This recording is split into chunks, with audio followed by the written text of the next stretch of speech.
Hello, everyone, and welcome to Trademo, Supply Chain Fireside Episode 8.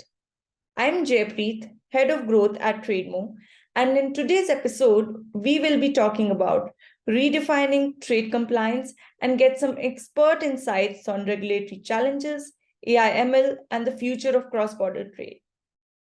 We are joined by two esteemed guests from the trade compliance space. Our first speaker is Lila Landis, Head of Global Compliance, Seko Logistics. Welcome, Lila. Thank you for having me. Thank you. And from Trademo, we have Kevin Shoemaker, Vice President Sales. Welcome, Kevin. Thank you, Jaipreet. Appreciate it. Awesome. So from here on, let's start with the fireside chat and kick off with the first question. The first question is for you, Lila. According to you, how is the life of a trade compliance professional different today than it was maybe 2, 5, or even 10 years ago? Well, I think it's certainly more complex than it was before, with a lot of regulatory changes having gone on in the past 10 years. But I think as well, there have been some big advantages to the major things that have happened and been in the news, because a lot more people know what a trade compliance person does today than they used to before.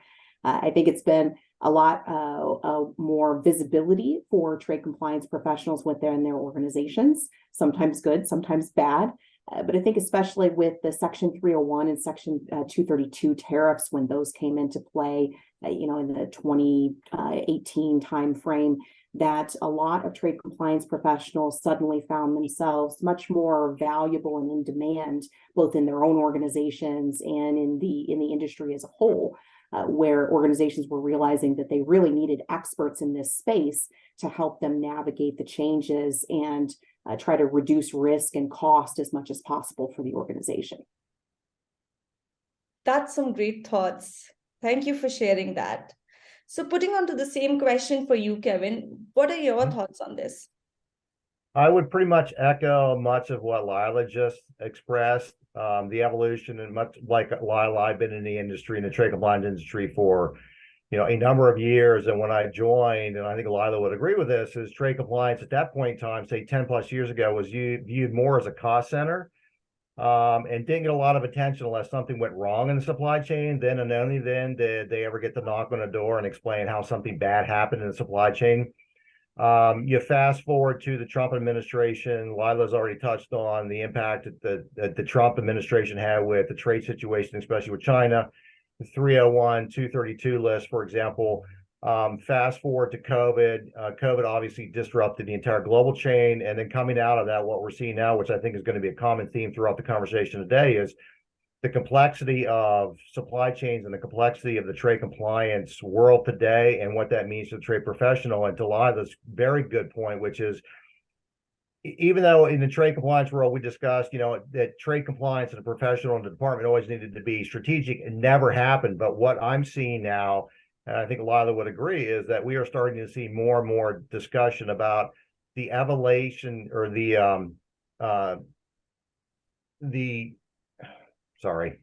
Elevation. Thank you. That's the word I was looking. It's the elevation of the trade compliance department within the organization to a more strategic function. In fact, Boston Consulting Group came out with a report a couple of months ago, pushing for the creation of a new chief trade compliance position at the board level. So that's how the role in the profession has progressed over time, because of what's going on, unfortunately or fortunately, in the real world when it comes to the complexity that's being created by a lot of the new regulatory initiatives and pushes that we'll be discussing in more detail throughout the conversation today. That's quite a moment for trade compliance professionals. Thanks, Kevin. Moving on to our next question, and that's for Lila. What are the most pressing regulatory issues challenging the trade compliance professional today? Is it sanctions, ESG, forced labor, maybe 301, 232, or maybe all of the above? So I think a lot of trade compliance professionals today are starting to be tasked with a broader range of compliance responsibilities. Where in the past, we saw a lot of people very specialized either on import or on export. I think what we're starting to see is really an expectation that trade compliance people have a knowledge of both and have really a lot more compliance knowledge, even outside of trade compliance as well.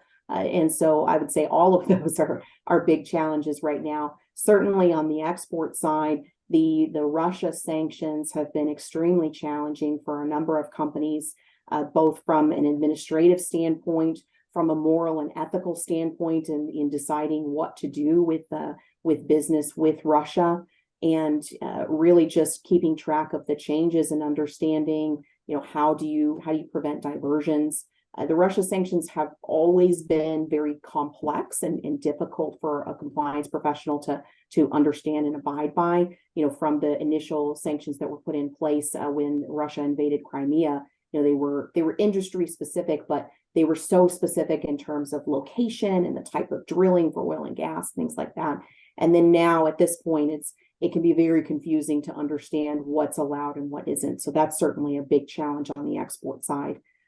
Forced labor is a huge challenge for importers, and a lot of it is, because they don't have good information. There are barriers to getting the information that they need, and there's been really a lack of understanding of what customs really expected of importers in terms of complying with the forced labor provisions. So in the past, forced labor was something where most importers simply had a policy that they put on their website, or a single line that they put into terms and conditions, or a purchasing contract that just said, oh, we don't accept goods produced with forced labor, and that was that.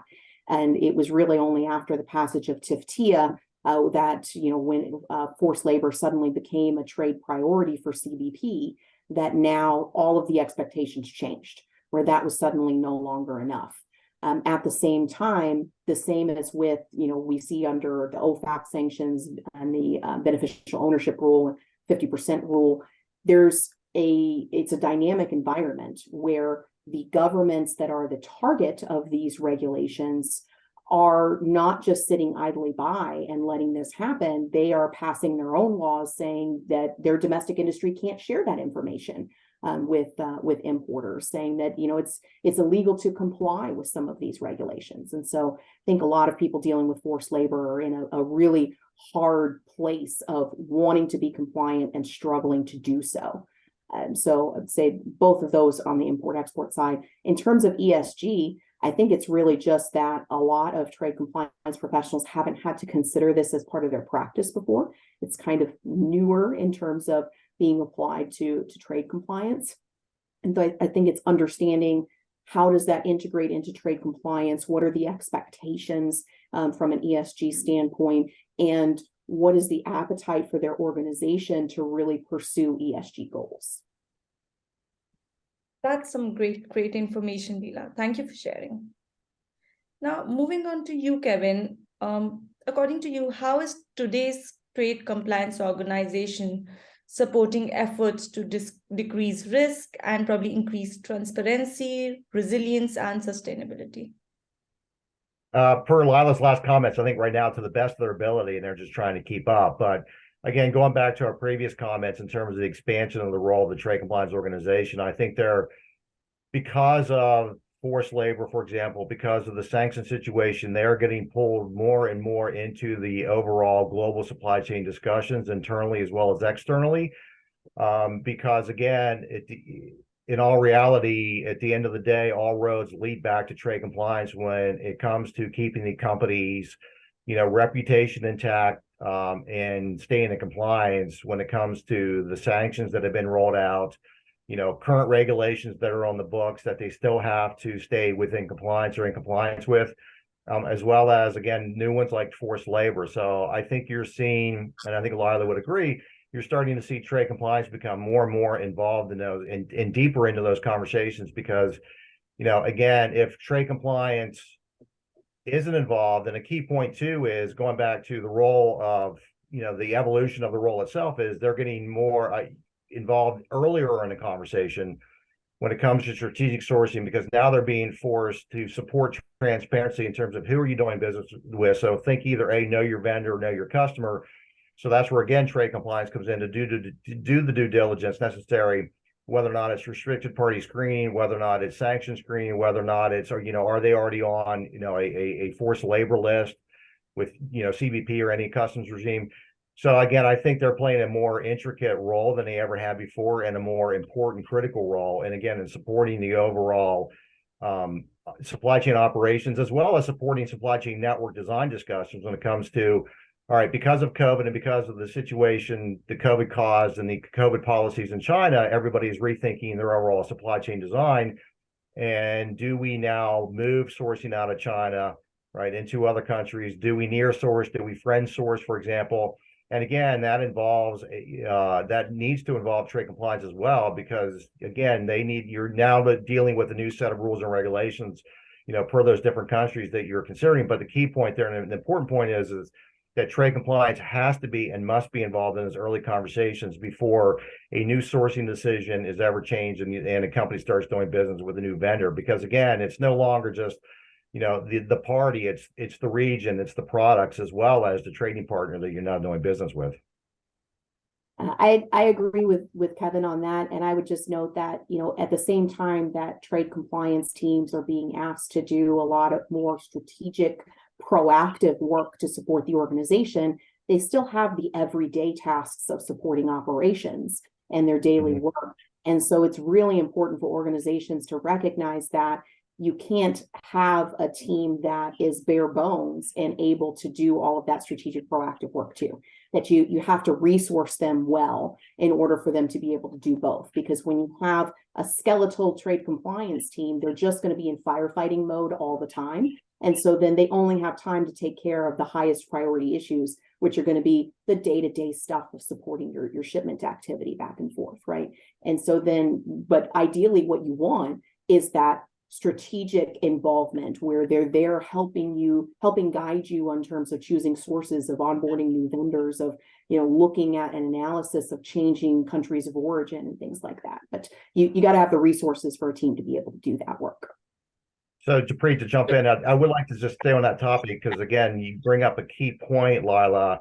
So I am curious, we mentioned they're becoming more strategic, but you also mentioned bare bones, and you also mentioned that there is a realization that compliance is asked, more to do more than they ever had before.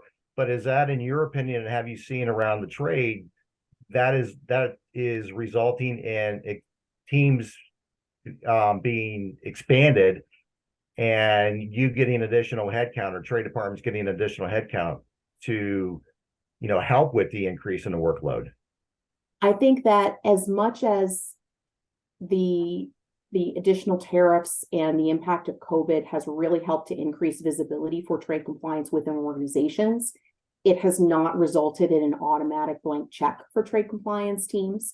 That there's still an onus on the trade compliance team, and really the whoever's the highest leader for trade compliance in the organization, to sell trade compliance within the organization on what they can do, what they're delivering, and to continue moving away from the idea that trade compliance is simply a cost center and really looking at it as value add.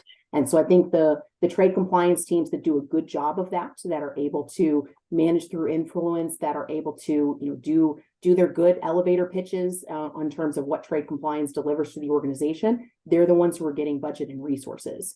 But the ones who, they either have leadership that isn't engaged enough or hasn't made the right connections within the organization, those are the ones that are going to be still struggling, and they're not getting budget, they're not getting people, but they're still being asked to do more work than they can support. Great. Awesome. I think it's a lot also about, like you've mentioned, about the point that it shouldn't be just in time actions, but it should be strategic decision taken by these teams. So definitely makes sense. Perfect. Great. Moving on to our next question, and that's for you, Lila. What does the trade community need to do in response to the rapidly expanding regulatory environment? So obviously staying on top of the regulatory changes is a given, but that's an easy thing to say and it's a hard thing to do, right? And so I think really understanding what does that mean and applying it to what's relevant for you. So forced labor is a huge topic right now, and it's a big challenge for a lot of importers. But it's not a challenge for all importers. There are plenty of importers who just aren't affected by this because it's something where, they don't source products that are from, areas that are known for forced labor. They're not in industries that are particularly subject to the current withhold release orders. And so then there's definitely importers where that's just not a big concern. And so I would say for those trade compliance teams, you still want to understand what's going on with forced labor, but from a much higher level and with a lot less detail. And so you really want to focus on what's relevant for your organization and for your industry. Versus if you're very export heavy, you certainly want to know what's going on with changes to AES within ACE. You want to know what's going on with sanctions, what's the latest on denied party screening and things like that. So I think really focusing on first what's relevant for you so that you can narrow it down. And then the second thing I would say is having a variety of sources that you look at for regulatory updates. And so there's certainly a lot of information out there. There are a lot of different newsletters, conferences. There's plenty of different networking groups available. And so I think having a variety of sources that you go to for those regulatory updates is a good way of making sure that you're really catching the things that are most relevant. And then I would say the last thing that I would add is to make sure that you're bringing that information back into your organization. You should have some kind of update that trade compliance gives to leadership within the organization about what changes are going on in the regulatory environment that affect the organization and how is the trade compliance team staying on top of those. This is part of the way that you show that trade compliance is a value add and not a cost center, is by showing that we're monitoring what's going on and we're preparing for this because we are actively focused on risk mitigation for the organization. So those are the top things that I would say that I would recommend for any trade compliance team.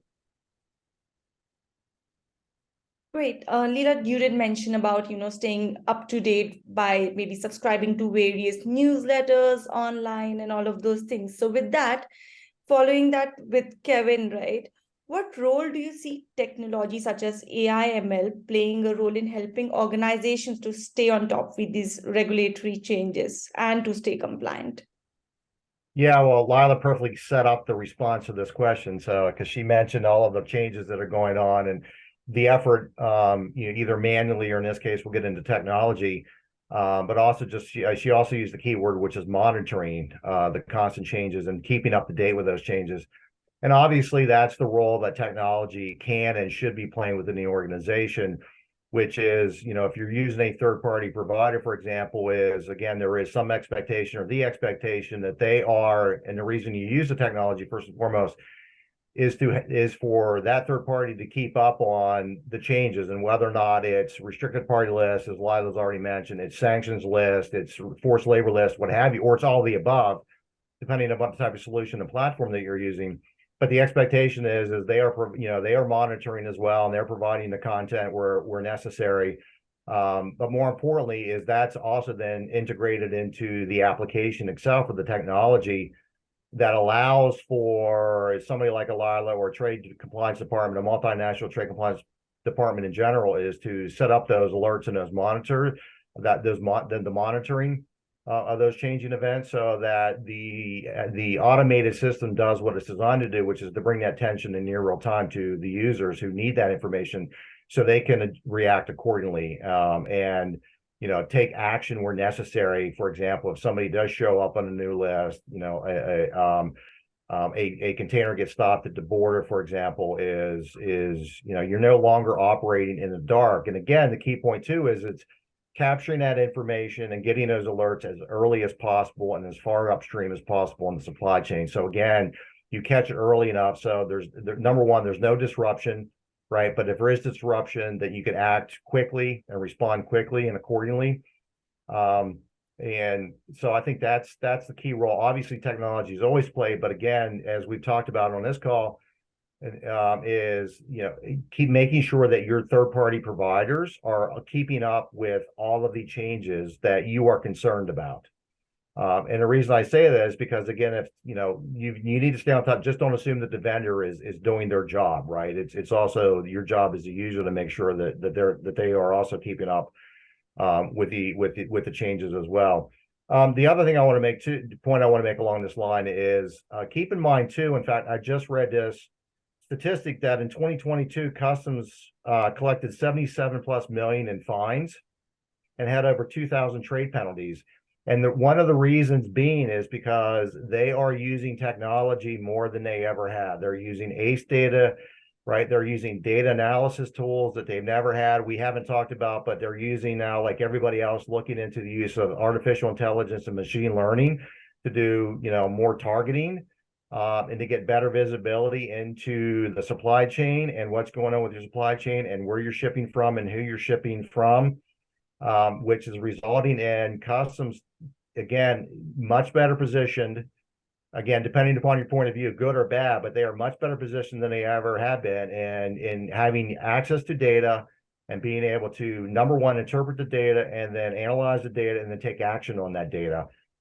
So again, if you are not using tools, whether or not it's, again, on the monitoring side, the alert side, or more importantly, the data analysis side, you can rest assured that Customs is, and at some point in time, it's going to catch up with you. And then the last point I want to make, because this is interesting too, and I just saw this recently, is trade groups now. In fact, specifically De Leon Trade, recently just came out with a forced labor solution providers matrix, which I wish the trade would do more of, because as I mentioned back to Cindy De Leon herself, is having the trade spend the time to understand the issues, but more importantly, how technology can and should be applied, goes a long way in educating the entire community. That's the user, the trade compliance department, as well as the technology provider as well. And that way we're all more educated. And then and more importantly, the trade compliance buyer can make a more educated decision on what they actually need in a solution and why. So a couple of points I'd just like to add to what Kevin said. I think that you make some really good points about the use of technology and trade compliance. I will say, if any U.S. importer that's not already on ACE, you got to get into ACE. You really need to understand what data Customs is looking at. And absolutely, Kevin is correct that CBP has access to more data than ever before, having gone to the single window and really transitioned a lot of the partner government agencies into using ACE. They have an incredible amount of data. They're continuing to get more data. They have, there's 2 pilots going on right now that both affect e-commerce, where they are getting an enhanced level of data. The Section 321 pilot and the Type 86 pilot. And so their Customs is really focused on getting lots and lots more data and using their systems to better analyze that and to go after the importers who are violating the regulations. So this is a great thing if you're an importer that's compliant, because they can focus on the bad actors. If you're not doing things correctly, this is very bad news for you, because they're going to find out. If you are just starting out trying to build a trade compliance program for your company, this is a great thing to know, because you can focus on things that are really easy penalties for Customs to assess to you and just take care of those right away. ISF is a really easy one for Customs to assess penalties on, because they know right away if ISF hasn't been filed timely. Same for AES. If you're not filing your AES correctly, you're not filing it timely, they're going to figure that out, and you're going to get a $10,000 penalty. And that's really easy money for Customs to make and put into the government's coffers. So you just need to take care of that stuff right up front. But on the use of technology and technology platforms, I think it's really important for any organization to understand that there's garbage in, garbage out. Your data needs to be in a good format and in complete and accessible, and you need to understand where it resides in your systems before you can go use additional technology solutions for that. If you don't have, vendor data that is, complete, that it's up to date, that, is connected to your products in a way that makes sense, then it doesn't really matter what the latest and greatest technology solution is, because it's not going to do very much with bad data. And so this is one of the most important things that I always stress to anyone looking at implementing any kind of global trade management software is understand your data, clean up your data before you go and try to implement any technology solutions. We need to canalize this response, because everybody who is evaluating software needs to fully understand that, because truthfully, that is the heart of the matter today. And to be honest with you, that's why a lot of, in this case, trade compliance or supply chain implementations fail, It was because you haven't started, in my opinion, you start with the process that you want the application or the software to support. Then you go back to where is the data, and then you go, where are you getting the data from? And then it goes back to, yeah, what is the data quality and what does the data look like? Because again, to Lila's point, once you get to that point, if the data is not clean, if it's not complete, if it's not accurate, it fails each and every time. And then you've got disappointment all the way around, and everybody is you don't get the ROI that expected out of the application, when it's not really the application at times, it's the data and the quality of the data or lack thereof. So that's an excellent point. Great point about process. You have to start with, what does my ideal process look like? And then fit the solution to the process, not the other way around. Right. Absolutely. Perfect. Awesome. So my next question to you, Lila, is that you've mentioned how custom has been on top of data, right? Like never before. So if from that standpoint, right, where do you think custom stands on the use of technology in the area such as AI for HS classification or identifying if forced labor is used in the supply chain? So I think that customs likes to see organizations making investments in trade compliance, whether that's people or technology or a combination of the two. But I think that customs is somewhat skeptical of relying too much on technology for trade compliance functions, and rightly so. So I am really excited about the idea of using more technology in trade compliance to make processes more efficient, and really to enable the trade compliance team members to focus on the things that you need a human to focus on, right? Using technology to do rote tasks that can be automated, and really having your trade compliance people focus on things that are more complex or more strategic in nature. But AI for classification is a perfect example of what I was saying as far as garbage in, garbage out. AI can work for classification, it absolutely can, but you have to give it the right inputs to be able to do that. So if you have a product description that is just a bunch of random letters and numbers that don't make sense to anyone outside of your organization, AI is not going to help very much with that, right? Because it's not going to be able to tell what is that, right? Maybe you have a set nomenclature that you could use to kind of like teach it what that means, but you're going to be better off if you have product descriptions that are actually readable by where you can tell, okay, that's what that is. In addition, product attributes, right? So if you want to classify, a bicycle, for example, you need more than just it's a bicycle and it's green, right? You need, okay, well, here's the radius of the tire size, or the diameter of the tire size, right? You need to have that information available to be able to get to the right classification. And so understanding what are the data elements that you need to correctly classify the product line that you have, and having that available in the system is key before you can get to using AI for classification. And so it goes back to, it's all about the data, right? You've got to have that good data and have it available to be able to make use of the technology. On forced labor, I think this is one where there's a lot of potential there, but using an AI solution for forced labor is not going to fully satisfy what customs wants from importers. It's part of the puzzle, it's not complete. Customs really still wants to see a lot of due diligence done, of you interacting with your supplier, of you really verifying information, of there being on-site visits and interviews and things like that. And they've been pretty detailed at this point since the passage of UFLPA about what they are expecting importers to provide. And so I certainly think that technology can be a piece of that, but it doesn't replace the need for the additional due diligence that customs is looking for. Yeah. Now, I would just like to piggyback on Lila's comments, especially the last point that she made. Being in the technology industry and having been in technology, everybody's concerned about their job, especially when new technology is rolled out, and everybody today is talking about AI and machine learning and chat GPT, especially in the trade compliance world, as it could potentially apply to automating the classification work that many trade compliance professionals do today. The point I want to make is trade compliance is extremely complex. And to Lila's last point is there is always going to be some human element whether or not it's involved in the classification of a project, it's a product, it's the documentation, it's understanding and interpreting the rules and the regulations, but more importantly, it's understanding the nuances involved in the rules and regulations. To be honest with you, AI machine learning will be great at automating classification, for example, to help maybe get to the first 6 digits as a baseline, if the description, to Lila's point, if the description is good enough.